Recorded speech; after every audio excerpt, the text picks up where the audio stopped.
नमस्कार दोस्तों, define stop loss में आपका बहुत बहुत स्वागत है। दोस्तों हमारे सामने वेदांता लिमिटेड का डेली चार्ट है। तो यहाँ पे आप देख सकते हो कि ये जो चार्ट है पिछले कुछ दिनों से स्टॉक कंसोलिडेट कर रहा था और ये ब्रेकआउट के कगार में। लेकिन अभी आज एक न्यूज़ जो निकल के आ रहा है कि इनका वेदांता का जो प्लांट है छत्तीसगढ़ में एक शक्ति डिस्ट्रिक्ट करके है, तो वहाँ पे इनके बॉयलर में ब्लास्ट हुआ है। तो बॉयलर में ब्लास्ट होने के कारण 10 लोगों की मौत हो गई है और 40 लोग घायल हो गए और कहा जा रहा है कि और भी लोगों के घायल होने की आशंका जताई जा रही है। तो एक ये बहुत ही भयंकर दुर्घटना है और इसका असर कहीं ना कहीं कल जब स्टॉक मार्केट में जब ये स्टॉक खुलेगा तो then it will feel the pressure. और इसमें 10 लोगों की मौत हो गई है और हमारे प्रधानमंत्री ने भी इसकी संवेदना जताई है।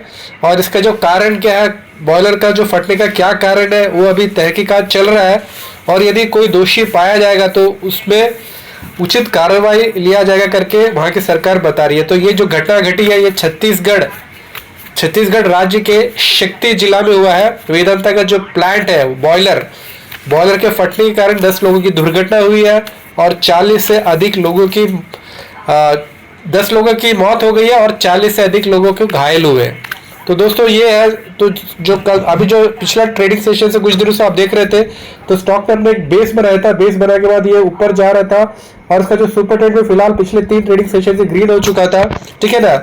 और कल जब हमारा मार्केट खुलेगा तो कल हमारा मार्केट गैप अप खुलेगा क्योंकि जो निफ्टी जो बैंक निफ्टी में 300 पॉइंट अप है।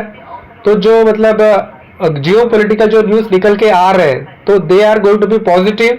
तो उसके चलते हुए हमारा मार्केट तो पॉजिटिव रहेगा, लेकिन कहीं ना कहीं जो वेदांता है इसमें हो सकता है कि कुछ प्रेशर हमें देखने को मिले क्योंकि जियो पॉलिटिकल सिचुएशन कुछ सुधर रहे हैं। जो ईरान और अमेरिका के बीच में जो युद्ध था उसका भी जो पहला जो राउंड था वो फेल हो चुका था। अभी जो सेकेंड राउंड के लिए मतलब डिस्कशन चल रहा है। हो सकता है पाकिस्तान में या जेनीवा में कहीं ना कहीं मतलब दूसरी बैठक हो सकती है। तो कल हमारा जो मार्केट है वो गैप अप ही खुलेगा, निफ्टी गैप अप खुलेगा क्योंकि जो क्रूड भी मतलब 100 से नीचे ट्रेड कर रहा है, 95 96 के आसपास ट्रेड कर रहा है। तो हमें क्रूड में थोड़ा कूल ऑफ देखने को मिला है, ठीक है ना। और अभी सेकेंड राउंड ऑफ टॉक्स होने वाले हैं तो कहीं ना कहीं मार्केट ही होप कर रहा है कि ये रिजॉल्व हो जाएगा जो युद्ध की जो है। और जो मेन कंटेंशन जो था कि मतलब अमेरिका चाहता है कि जो ईरान है वो 20 साल के लिए अपना जो न्यूक्लियर बम बनाने का जो प्लान है उसको ठंडे बस्ते में डाल दे। लेकिन जो ईरान बोलता है कि मैं 5 साल के लिए तो कर सकता हूँ लेकिन 20 साल का नहीं कर सकता हूँ।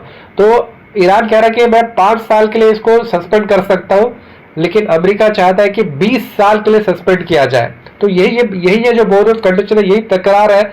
यदि इसमें कहीं एक मिड में निकल जाता है, कहीं 11-12 साल तक यदि सस्पेंशन करने के लिए ईरान राजी हो जाता है तो हो सकता है कि दोनों गुट बात मान जाए और ये बात रिजॉल्व हो जाए। तो दोस्तों कल ये स्टॉक फोकस में रहेगा और ये बहुत ही दुखद घटना है जो वेदांता के प्लांट्स में घटी है। 10 लोगों की मौत हो चुकी है, 40 लोग घायल हो चुके हैं। तो दोस्तों आप हमारे चैनल में पहली बार आए तो कृपया करके हमारे चैनल को लाइक कीजिए, कमेंट कीजिए, सब्सक्राइब कीजिए। आप अपना ख्याल रखिए और बहुत बहुत धन्यवाद।